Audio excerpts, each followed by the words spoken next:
Here we have live oak trees growing beautiful air plants and air ferns off their branches.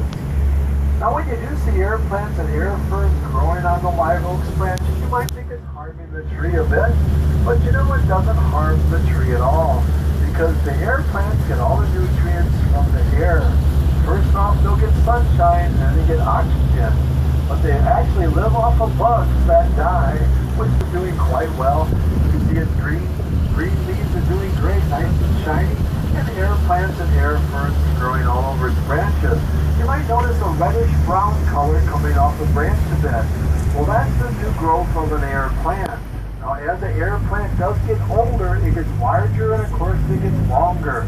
And it eventually hangs down, turns brown, and then gray, and that's what your Spanish moss is. Air plants are getting bigger and bigger and bigger. Eventually, they split the seams of the upholstery. And those bugs came out, and those were, of course, the jigger bugs and spiders. They started messing, fighting the customers and such, so all those cars had to be recalled back to their dealership, where all the Spanish moss was then pulled out and the new stuff we put in. Now, that's a true story. You can Google it. Also, air plants and air ferns abound on its branches. Off to the right, we have a little tributary creek that does flow into the Mayaca. And if you look way back in the woods there, kind of looks like it did more than 100 years ago, very much jungle-like. Out over the bank, and it appears like it's trying to grow the tops of pineapples out of it. But of course, those aren't pineapples, it's a giant air plant. We understand our air plants and air ferns are all part of the bromelain family. Air plants and air ferns, that's why you mostly see them here in southeast United States, and especially here in the state of Florida.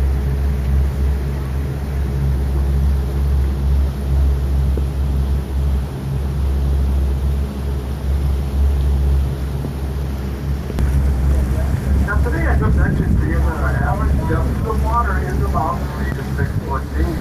So believe it or not, we have a place on this Mayaca River where we have a depth of 104 foot. And that's in our Mayaca River State Park. Now the state park is a fish one to keep to eat. We want to give you a tip before you cook the snook. Don't forget to skin the fish of the snook before you cook it, because the skin of the snook tastes a little bit more as soap. So if you skin this fish, you will definitely enjoy a very delicious fish. You might notice off the right here we have a little red pinkish type flower hanging down, kind of lipstick in color off the greenery there. Well folks, we've been waiting for weeks for that flower to finally open and blossom. But we understand it never will, because they're actually called blazing hibiscus. Now some other great fish that we find here, they're quite sweet, but they're a bit small, so you have to catch about a half a dozen of them to make a nice meal. Now we also do support a good variety of saltwater fish on our river, and the first one is very good to eat, called the redfish, another one called pompano, and another one called the sheephead. All those are pretty doggone good to eat, but it's probably eaten before, 1 or twice times in your life at least.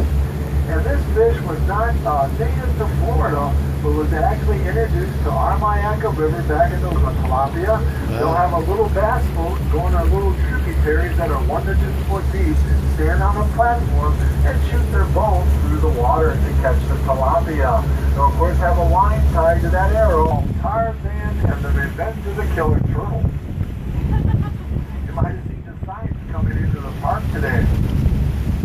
Well, kids too, they have a little cutouts on the signs where you can stick your head through, and it does make a nice comical picture. But it was the movie company, and they were called RKO. They brought down to the movie set a lot of giant tortoises to shoot the movie. And as you know, tortoises can live close to 100 years old. Well, the legend tells us that the 2 largest tortoises were actually Tarzan's pets. How you doing? And they unfortunately did escape into our Mayaca River one night off the movie set.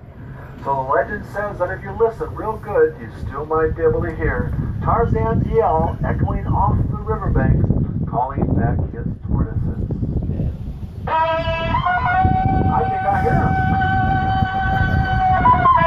him. Swinging over the boat. There he goes, Captain John. Was anybody Everybody on the boat know who made that Tarzan yell famous? Anybody? Johnny Weissmuller. Yeah, absolutely right. We always get the ladies yelling out Carol Burnett. And Carol Burnett had that great variety show, as we know, and she had a great set of lungs and did a good job with that Tarzan yell. But it was Johnny Weissmuller, and Johnny Weissmuller was also a great Olympic swimmer back in the day. He won 5 gold medals for the United States.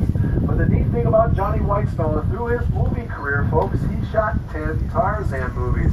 The first one he shot was called Tarzan the Ape Man, and that actual outside footage was shot right here on the Myakka River.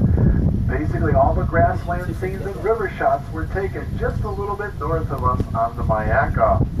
And you know, we understand that Snook Haven's restaurant to shoot a segment of all things a spaghetti eating contest.